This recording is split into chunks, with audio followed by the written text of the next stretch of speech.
চাকরির প্রবেশ বয়স ছিল 27 বছর, সেখান থেকে বৃদ্ধি করে সেটি 30 বছর উন্নীত করা হয়েছে।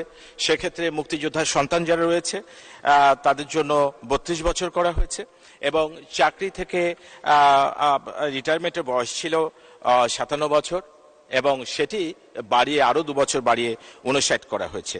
আমরা কিন্তু সবসময়তেই আমাদের যে যুগের সাথে তাল মিলিয়ে দেশের অর্থনীতি, দেশের যে আমাদের পরিকল্পনা, আমাদের যে রূপকল্প, সমস্ত কিছু আমরা কিন্তু বিবেচনা করেই চাহিদার পরিপ্রেক্ষিতে আমরা সবসময় আমাদের এই জনবল কাঠামো এবং নিয়োগ প্রক্রিয়া এই বিষয়গুলো সবসময় আমরা কিন্তু আধুনিকায়ন আমরা করে থাকি, যুগের সাথে সম্পর্ক রেখে আমরা পরিবর্তনও করে থাকি। মাননীয় স্পিকার, আপনি নিশ্চয়ই জানেন যে আমাদের এই যে চাকরিতে প্রবেশ এবং চাকরি থেকে আপনার যে আমাদের বেরিয়ে যাওয়ার যে বয়সটি, সেটি কিন্তু অনেকটি গুরুত্বপূর্ণ বিষয়। কারণ এখানে একটি শৃঙ্খলা, কারণ সরকারি চাকরিতে আপনার যে আপনারা নিশ্চয়ই জানেন যে এখন একটি বেশ আকর্ষণ তৈরি হয়েছে যে আমরা দেখতে পাচ্ছি যে বিভিন্ন বিশ্ববিদ্যালয় থেকে অত্যন্ত মেধাবীরা এই ক্যাডার সার্ভিসে যোগদান করছে।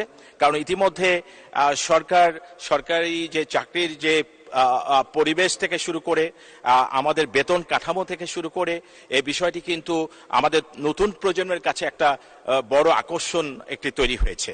কারণ এখানে সরকারের যে কাজের সাথে সম্পৃক্ত হতে পারাটা একটা সম্মানের বিষয় এবং একই সাথে জব সিকিউরিটি থেকে শুরু করে আমাদের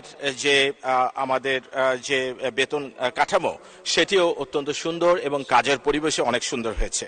তো সেক্ষেত্রে কিন্তু আমাদের এটি নীতিগত সিদ্ধান্তর বিষয় যে আমরা সবসময় বলে আসি যে আমরা সবসময় ফ্রেশ যারা গ্র্যাজুয়েট তাদেরকে রিক্রুট করতে চাই, এটা সরকারের একটা পলিসি। আমরা কিন্তু আমাদের বিসিএস এর মাধ্যমে আমরা দেখে থাকি যে সাধারণত 23 বছর বয়স থেকে কিন্তু তারা 22 থেকে 23 বছর বয়সে তারা বিসিএস পরীক্ষা অংশগ্রহণ করতে পারে এবং তাদের জন্য প্রায় মিনিমাম 6 থেকে 7 বছর হাতে সময় থাকে তারা এই বিসিএস পরীক্ষা দিয়ে সরকারি চাকরিতে, ক্যাডার সার্ভিসে এবং অন্যান্য সরকারের যে চাকরি আইনের সাথে সম্পর্কিত যে সরকারি প্রতিষ্ঠান, আধা সরকারি, স্বায়ত্তশাসিত বিভিন্ন যে প্রতিষ্ঠান রয়েছে যেখানে সরকারের আইনগুলো মানা হয় সেই প্রতিষ্ঠানে তারা কিন্তু যোগদান করছে এবং যোগদান করার যথেষ্ট সময় তারা কিন্তু পাচ্ছে। তো সেক্ষেত্রে ইতিমধ্যে মাননীয় প্রধানমন্ত্রী সংসদে বক্তব্য রেখেছেন, আমরা প্রশ্ন উত্তরেও বক্তব্য দিয়েছি এ বিষয়ে।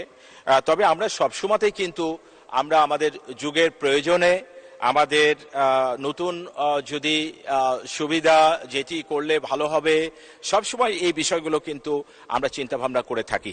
তবে আমি মনে করি এটি নীতিগত সিদ্ধান্ত, এই সিদ্ধান্ত আমরা চাকরি বয়স আগামীতে বাড়াবো কি বাড়াবো না বা কি বাড়ালে ভালো হবে কিনা, এটি আমার মনে হয় যে আমাদের নীতিগত সিদ্ধান্তের বিষয়। এটা নিয়ে অবশ্যই আমরা ভবিষ্যতে আরো আলাপ আলোচনা করার মধ্য দিয়ে আমরা চূড়ান্ত সিদ্ধান্ত নিতে পারবো।